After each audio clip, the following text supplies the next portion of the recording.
For 18 years, the New York Yankees have played Kate Smith's 1939 recording of God Bless America during the seventh-inning stretch at home games. That is, until this year, when they found out the singer, who became famous in the 30s and 40s, also recorded such hits as Pickaninny Heaven and That's Why Darkies Were Born. What? A white woman from the 30s and 40s is racist? Next you're going to tell me that the earth isn't flat. And if you think the names are bad, her music videos are worse. What's happening, YouTube? This is your girl, Megan. Welcome back to the Hood Astro Queen, to all of my returning subscribers. But if this is your first time on my channel today, do yourself a solid, okay? And click that subscribe button because you know you want to. All right? Don't cheat yourself. Treat yourself. Join the family. So, really briefly today, I wanted to touch on a debacle that came across my desk. And by my desk, I mean my iPhone that I was scrolling on earlier today. And, you know, a lot of Caucasoids from Mount Caucasata are very upset. Now, let's be very clear. Because I love all of my brothers and sisters from every shade, color, nationality, race, creed, but I'm talking to a very specific type of person when I say this. So a very specific sector of white people are actually Caucasoids, is what I like to call them. Now, few Caucasoids have their feathers ruffled because a singer from the early 1900s rather, named Kate Smith, her statue was removed from in front of the New York Yankee Stadium. Now, she was a mascot for the team up until her death in the 80s, 1980s, something around in there. And it has surfaced that, surprise, surprise, like many of the other white people who were roaming around the early 1900s, she was fairly racist. She came out with some songs. One was called Pickaninny, and the other one was That's How Darkies Were Born, and yada, yada, yada, okay? And so, rightfully so, it rubbed a lot of people the wrong way, and me particularly. Now, I didn't know who this lady was, the Kate Smith woman. However, she's also known for creating a new rendition, or the rendition that many of us today know of the God Bless America song. Now, this is the only reason I knew her, because I did take chorus. I was in chorus for a very long time, just throughout school. And as a small child, we were forced to sing that God bless America, land that I love. Like, we had to sing it just like that.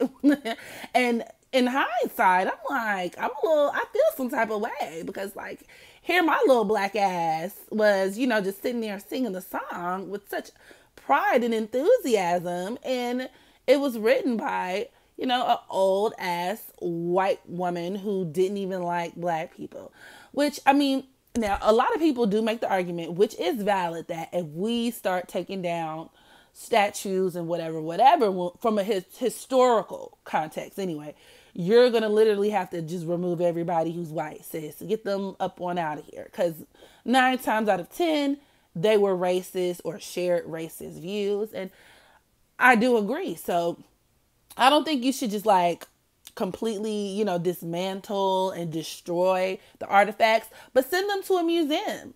Send them to a racist museum for all the Caucasoids and people who want to just revel in their roots, quote unquote, as they like to call them. A lot of white people say, not all of y'all, I love my vanilla beans, but some of y'all like to really take pride in the fact that your history was kind of founded upon oppressing other people, so the whole Confederate flag thing, the whole era where black people were considered property and were deemed or reduced to literally carcasses hanging on trees.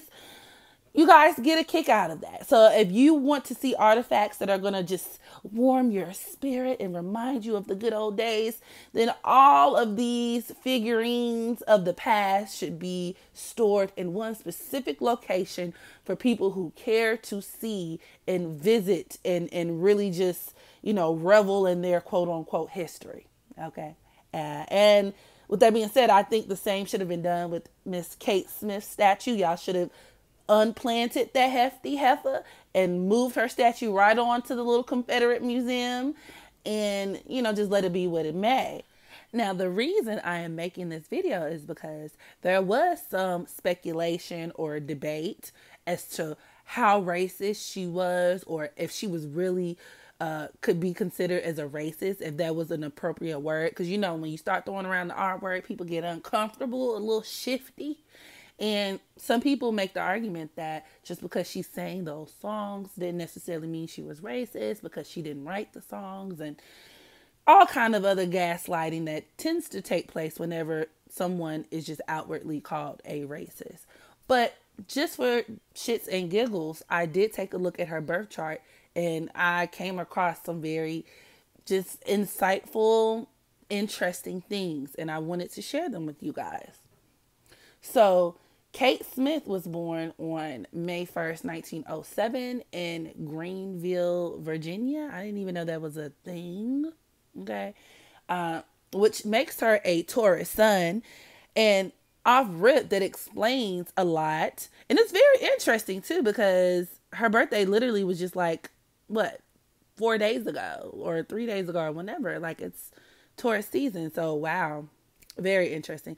However, with her being a Taurus sun, this, number one, explains her interest in the arts, right? Her being this singer and, you know, this woman who was just very much dedicated to her craft.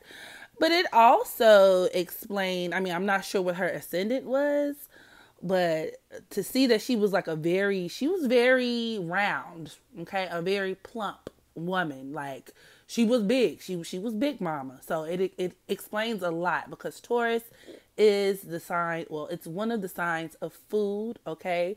A lot of people, especially just from an astrology standpoint, do tend to associate Taurus with eating, with cooking, with food, with baking, okay? They're the bakers of the zodiac. And as a result, especially if you have Taurus on your ascendant, or just strong Taurus energy in your chart, you can, you know what I'm saying, overdo it with the indulgence, you know. And as a result, Taurus women do tend to put on a lot of weight. Okay, they tend to pack on the pounds, especially as time goes on, because they really love good stuff, good food, and whatever the case may be. Now, the point in her chart where I was like, all right, so this is exactly what I thought, was when I saw the fact that her moon was in Sagittarius. And if you've been watching my videos for a minute, you know that I preach from the mountaintop. Sagittarius is one of the most racist signs in the zodiac. And it comes from Sagittarius' need to assign meaning to everything, okay? Sagittarius is ruled by the planet Jupiter. And Jupiter, yes, typically gets this very good, like, oh, it's, you know, a great planet, and it's so fun, and it brings so many blessings and so much joy, which is true. But there is a negative side to Jupiter that tends to just completely, number one, overdo things. And then number two, because it rules the ninth house of like spirituality and philosophy and higher minded ideals, you look outwards in the world. These people look outwards for confirmation or ways to kind of either assign new meaning to things, or to confirm what they already feel to be true, or to explain why things happen the way they happen. You know what I mean? And some people, when you think about it, it makes sense, because some people do look to religion, to especially religion and spirituality, to explain like, oh, why do things happen this way and that way and that way? But then also it creates a belief system that, if warped, can become very racist, very dogmatic, very much prejudiced, because you start generalizing shit, right? And you start assigning meaning that may or may not be true. Like, okay, well, if these people look like me, they do this, or these people who look like this do that, and every time this happens, that's going to happen. And Sagittarius is very much self-righteous. And once they think they got something figured out, they run with it, right? And in some of the worst case scenarios, like I said, these could be your flaming racist. Like, look, I got this down to a T. There's us, there's them. And, you know, I know why things happen the way that they do. It's because those damn niggers, okay? They don't have any work ethic. All they do is sit around and complain, and they go get the welfare, and the world will be better. Everybody has their place, and niggers have their place, and we have our place. And not to mention, that was just overall pretty much like the popular sentiment during those days. But when you take into consideration the Sagittarian energy, it takes it to a whole nother level. And especially with her moon being a Sagittarius, because your moon is your emotions. It's how you feel. It's on the inside, right? The things that you hold close to you, the things that you really identify with and resonate with on an emotional level. So right off rip, I'm like, yeah, homegirl was racist. But then what put the nail in the coffin for me was the fact that she was a Cancer North Node, but peep this. Her North Node was conjoined to her Black Moon Lilith and her Jupiter. In Cancer, it's so like, Cancer is all about nationality. Cancer is about race. Cancer is about your homeland, your roots, right? The natural ruler of the fourth house. So especially with your Black Moon, Lilith in Cancer, it can create a need to like overly identify with your roots, with your own heritage. Now, this also points to her being so proud to create this national anthem, right? Or whatever the fuck it was, the God Bless America song, and become a mascot for the New York Yankees, right? Her being very prideful of her. I don't know if she was no, I guess she's not from New York, but I guess she's being very prideful of America, right? Being very prideful of her country, her birth country, being very proud of that, being very willing to be kind of like the mascot and the face of this like God Bless America movement. That explains that. But then also in the same breath, right, with her being a white woman, this would give her a lot of pride. And when I say a lot, I mean to the extreme with this Black Moon Lilith energy of like identifying with people who look like her. You know what I mean? And it could cause some major hateration, holleration, and racism just from that get up alone.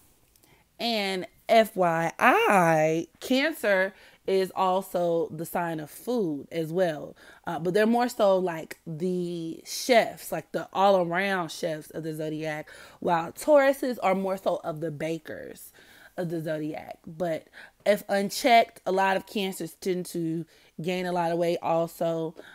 They definitely can eat a lot. They're comfort eaters, emotional eaters, and they tend to have like soft, fleshy bodies. A lot of them do. So that also explains her physical appearance and her just being very rotund. But getting back to the tea, her Mercury is at the 18th degree of Aries, okay? And it's conjoined to her Venus. So that number 18, like I said, can make some very nasty character traits, very nasty dispositions. It can make somebody who's very much a materialist or even narcissist. And it's opposing, no, it's actually squaring her Black Moon Lilith in Cancer, which could even point towards her being very just visceral and very not even hiding her disdain for Black people or not even hiding the way she feels. I'm pretty sure she did with this getup in her chart. She communicated how she felt very clearly in a very straightforward fashion. You know, all of her bigoted beliefs and views. She probably was even the type to yell out nigger if somebody upset her. Like, I wouldn't be surprised. That Venus and Mercury and Aries can set up for a very impulsive, pig-headed individual. And once you add her Black Moon Lilith to the mix in Cancer, oh yes, Miss Thing was definitely a racist force to be reckoned with. And then finally, with her Jupiter being conjoined to her Neptune, it just reinforces her making music that is very much about like her own heritage. I wouldn't be surprised if she actually even wrote a couple of songs herself. And I really wouldn't be surprised if they were racist in nature. Once again, with that Black Moon Lilith element present, it takes everything to the extreme. But it does highlight that she was a very musical individual, especially with her Jupiter being at that 7th degree of Cancer. 7 is very much like a artistic kind of number, Neptunian number. So, yeah, that's pretty much it. So, I honestly do not care at all. She's dead and good. And, yeah, good riddance, sis.